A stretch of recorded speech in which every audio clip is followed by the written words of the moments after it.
تو سرکار علیہ السلام کی جو مبارک نگاہوں میں آپ رضی اللہ تعالیٰ عنہ کا مقام و مرتبہ تھا اور جو عشق تھا آپ کا، وہ ذرا بتلائیے۔ بسم اللہ والصلاة والسلام علیکہ یا سیدی یا رسول اللہ۔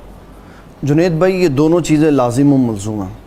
کسی کی اتباع ہوگی تبھی جب اس سے انتہا درجے کا عشق ہوگا۔ واہ سبحان اللہ۔ عشق کے بغیر اتباع نہیں ہو سکتی۔ واہ۔ اور عشق کب ہوگا؟ جب انسان کا چہرہ، اس کی سیرت، اس کا کردار، اس کا اخلاق خوبصورت ہوگا۔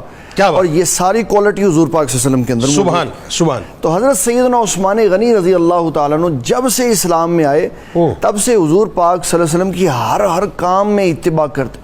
وضو کرنے کے لیے بیٹھتے تو مسکرا دیتے، تو لوگ پوچھتے کیوں مسکرائے؟ کہا ایک دن حضور پاک صلی اللہ علیہ وسلم یہاں وضو کرتے ہوئے مسکرائے تھے۔ سبحان اللہ۔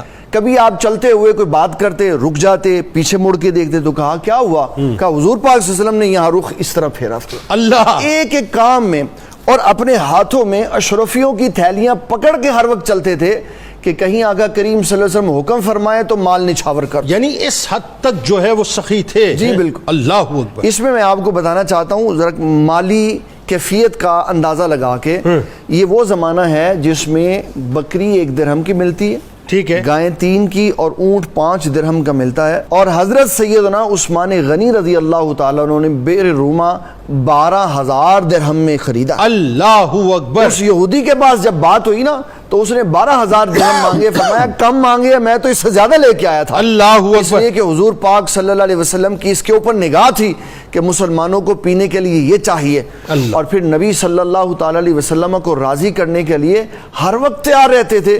اس کی ایک مثال سیرت نگاروں نے لکھی ہے کہ نبی صلی اللہ علیہ وسلم نے، ایک تو حدیث میں آتا ہے نا، آپ نے 950 اونٹ دیے تبوک کے لیے، اور پھر اس کے بعد آپ نے بہت کچھ دیا۔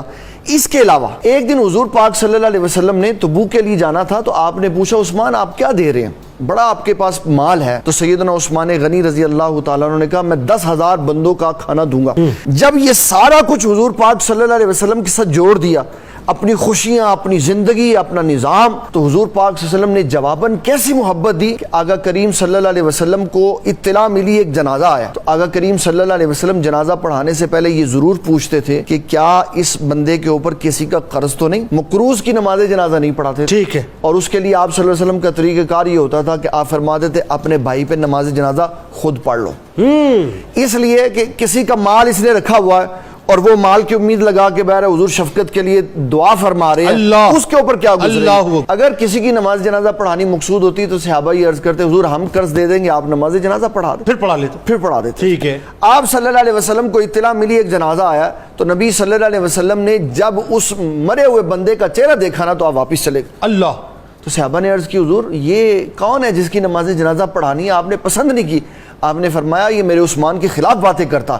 یہ جامع ترمذی کی روایت ہے، 3709 نمبر، 3709 نمبر، 3709 نمبر جامع ترمذی کی روایت ہے کہ سرکار علیہ السلام نے اس شخص کی نماز جنازہ ادا نہیں کی جو بغض عثمان رضی اللہ تعالیٰ عنہ۔ اللہ اکبر۔ اللہ۔ یہ حضرت عثمان غنی کی محبت حضور پاک کے دل میں بیٹھی ہوئی ہے کہ جو میرے عثمان کو پسند نہیں کرتا میں نے اس کی نماز جنازہ نہیں پڑھا۔ اللہ اکبر۔ اب آپ اندازہ لگائیں کہ کتنا حضور پاک تو یہ تو سنت پہ پیروی ہم پہ بنتا ہے، واجب ہو گئی پھر، اس کا مطلب واجب ہو گئی پھر۔ جب بھی نماز جنازہ پڑھے نا تو پہلے پوچھ لیں کہ یہ صحابہ کا مخالف تو نہیں، یہ اہل بیت کا مخالف تو نہیں، یہ حضور پاک صلی اللہ علیہ وسلم کی ازواج کا مخالف تو نہیں۔ جب مخالف ہو تو قطعاً اس کی نماز جنازہ نہ پڑھے، اللہ اکبر، اس لیے کہ اس کی نماز جنازہ وبال جان بن جائے گا، اللہ اکبر، ایمان چلا جائے گا، نکاح ختم ہو جائے گا اگر ارادت نہیں سے۔ بھائی یہ تو آپ نے بڑی کمال بات بتا دی اس وقت۔ اس لیے حضرت عثمان غنی کی کیفیت، ان کا مقام اور مرتبہ نبی صلی اللہ علیہ وسلم کی نگاہ نبوت میں اتنا اعلیٰ ہے کہ جو عثمان سے پیار نہیں کرتا وہ اس قابل نہیں رہ گیا کہ اس کی نماز جنازہ۔ اللہ اکبر۔